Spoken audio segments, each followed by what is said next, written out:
a gente não pode partir para o próximo passo também sem que os términos aqui estejam realmente bem adaptados. Meu, aqui eu ainda preciso desgastar um pouquinho por baixo aqui. É.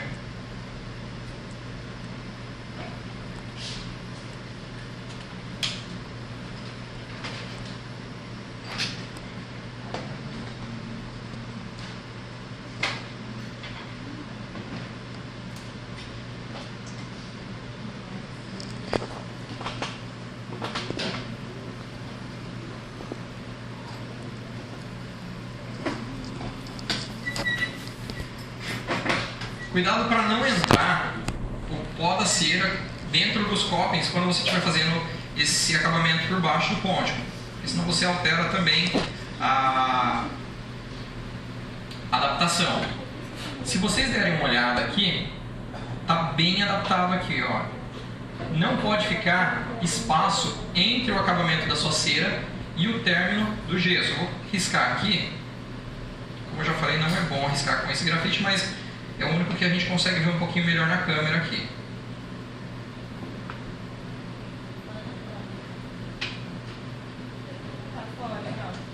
Tá.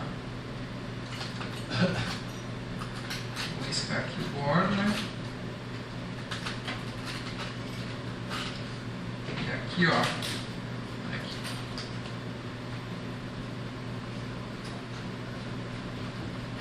Aqui se conseguem ver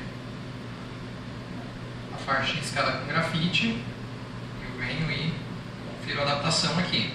Não pode estar passando cera para fora desse bordo que a gente demarcou e também não pode estar faltando cera. Ou seja, isso aí são duas palavrinhas que a gente vai ouvir de vez em quando aí. Não pode ficar nem além, ou seja, nem além, nem depois do bordo e nem aquém. Nunca pode ficar faltando cera nos bordos aí, beleza? Em todo o contorno, certo? Aqui a gente já poderia partir para a inclusão, mas tem um outro processo que a gente vai fazer, que é a solda. Vocês são a primeira turma que vai fazer o processo de solda laser aqui. Então a gente vai estar ensinando como é feita a solda laser e vocês, cada um vai poder estar soldando a sua peça. Cada um vai poder ter o contato com a máquina de solda ali. Para a gente soldar, a gente precisa que a peça esteja separada. Então, a gente teve todo esse trabalho para ficar bonitinho. Não tem problema nenhum. O que acontece? Eu, no laboratório, eu faço todas as peças unidas. Geralmente eu faço todas elas unidas. Mas aqui não tem, já que a gente precisa treinar a solda, a gente precisa fazer a peça cortada. Mas do jeito que ela está aqui, a adaptação sairia perfeita. Então, você poderia fazer essa peça unida e conseguiria adaptar ela no modelo sem problema nenhum. A gente vai precisar cortar em uma área que tenha um espaço pequeno para solda aí, mas que fique resistente. Alguém sabe me dizer mais ou menos onde seria esse espaço?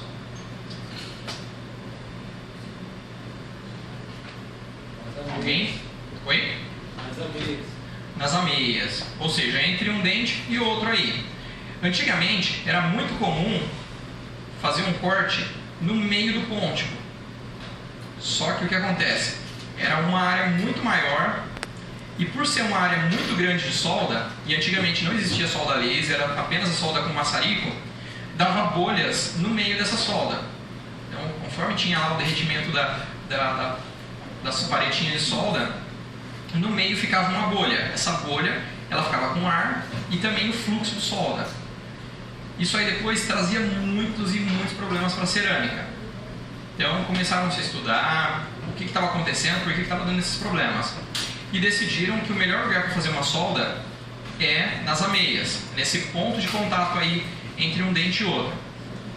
Mas alguém, de acordo com tudo que a gente já falou aqui nesses últimos dias aí, alguém tem ideia de qual o melhor lugar, qual das duas ameias aqui seria ideal para a gente fazer a solda? E o porquê? Oi? Entre os dois prés. Por que você acha que é melhor entre os dois prés? Alguém tem uma opinião diferente? Oi? O espaço é maior? Menor? Não, na verdade, se a gente for calcular, o espaço entre pré e pré tem que ser esse conduto tem que ser um pouquinho mais grosso, então a solda vai ser um pouquinho maior. Como o canino ele é mais fininho, a solda ali vai ser teoricamente mais fina também. Alguém tem alguma outra ideia aí?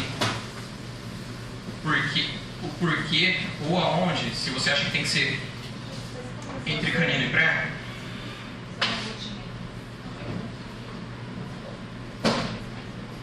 É o seguinte, quando a gente falou lá sobre as forças de mastigação, aonde que está concentrada a maior força ali mastigatória?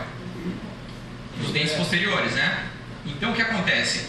É sempre melhor a gente fazer a solda mais próximo dos dentes anteriores. Se fosse uma peça aqui que tivesse do primeiro molar até o central, por exemplo, e fossem apenas os dois pilares, mas fosse tudo isso de ponte, o pré e canino, o melhor ponto para fazer a solda seria entre o central e o lateral, que seria aí o último ponto. Porque quanto mais próximo dos dentes anteriores, menor é a carga mastigatória. Então, se a gente colocar uma solda num dente posterior e por um acaso a gente vacilar, fazer uma solda um pouco mal feita, vai estourar lá atrás. Então a gente tem que pegar e sempre pensar em colocar o ponto de solda mais próximo dos dentes anteriores. Nesse caso aqui, eu vou estar cortando entre canino e primeiro pré. Como que você pode cortar? Dá uma amornada de leve mesmo no bisturi, que a gente vai precisar fazer um corte muito fino.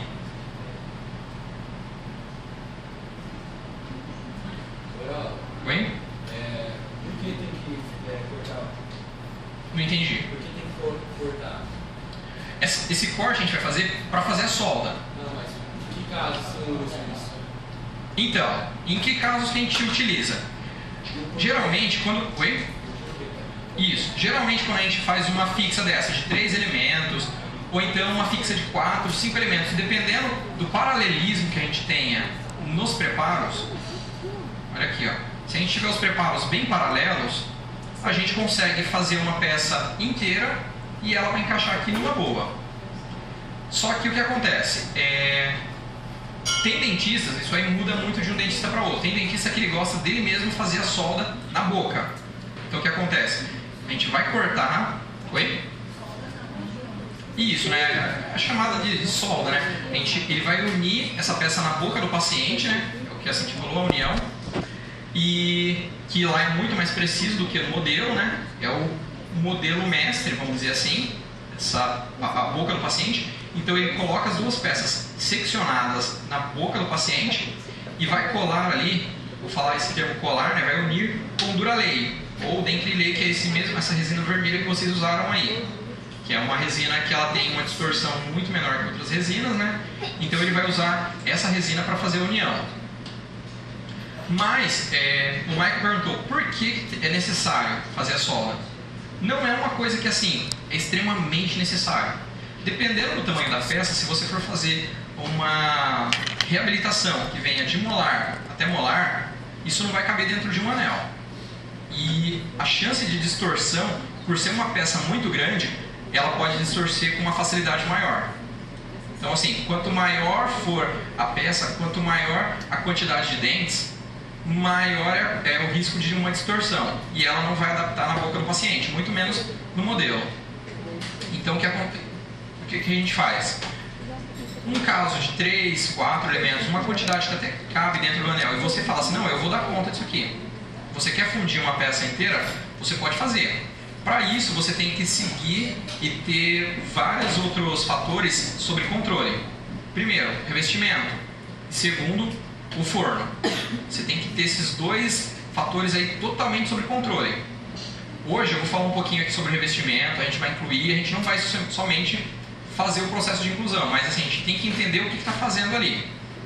E eu acho muito legal brincar com isso daí, você vê depois o resultado. Opa, falhou aqui, acho que eu poderia ter mexido um pouquinho mais nisso daqui.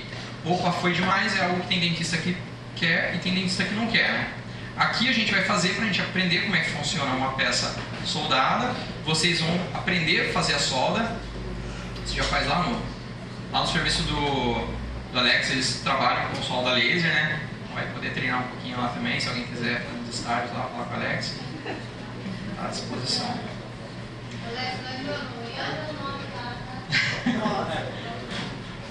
Beleza, gente? Ó, então vamos lá. Eu vou então estar fazendo o corte entre canino e primeiro pré. Eu dou uma leve amornada, não vai ficar quente demais. Gente, estão me ouvindo? Isso aqui é um detalhe bem perigoso. Quanto mais quente tiver o bisturi, você tem um risco de distorcer ou de estragar a sua peça aí. Você vai colocar um bisturi quente no meio do enceramento, você pode derreter tudo. Então aqui você vai... Opa, não está cortando. Aí eu esquento mais um pouquinho. Opa, agora cortou. Exatamente no meio dos dois. Mas tem que separar eles? Separar as duas peças. Olha aqui. Eu sei. Oi? Sim.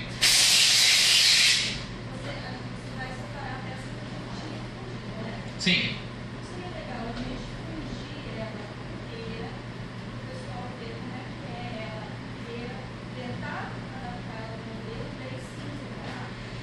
Isso aí foi uma coisa que eu conversei hoje à tarde com a Leila. Qual a dificuldade que a gente tem nesse ponto aí? A solda laser, vocês conseguem ver aqui o corte que ficou? Ficou o espaço da lâmina do bisturi apenas. Mas para quem for fazer com essa peça já cortada, eu vou pedir que vocês façam o seguinte: derreta um pouquinho essa ponta do sprue aqui, ó. Ele vai ficar um pouquinho de excesso. Olha aqui, ó. Ele praticamente tocou de novo. Eu vou acrescentar um pouco de cera ainda no contato. Quanto mais justo tiver, vai ser melhor. Que esse contato prematuro, vamos dizer assim, esse contato mais próximo entre os dois metais ajuda muito na hora de fazer a solda e a gente evita de colocar um outro metal ali no meio, que é o que a Cíntia falou, né? Essa Cíntia não é batoque, é cunha. Cunha. É o que agora eu lembrei também. Não, eu faz tempo, acho que o Alex lembra, né? Faz tempo que eu não fui lá levar solda lá. Não, eu lembrei agora, tá só de Miguel ali, só comendo esse produto. Beleza, gente? Ó, aqui dá a impressão de que essa peça está unida novamente, mas não é. É que eu acrescentei cera e ela ficou bem próxima. Aqui não passa nenhuma lâmina de bisturi mais aqui. Certo? Beleza, gente?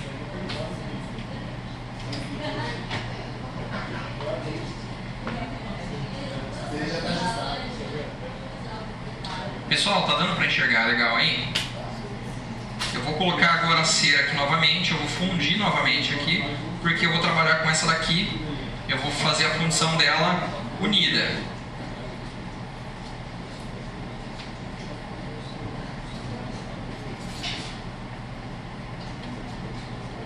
Beleza, gente? Eu já uni aqui novamente.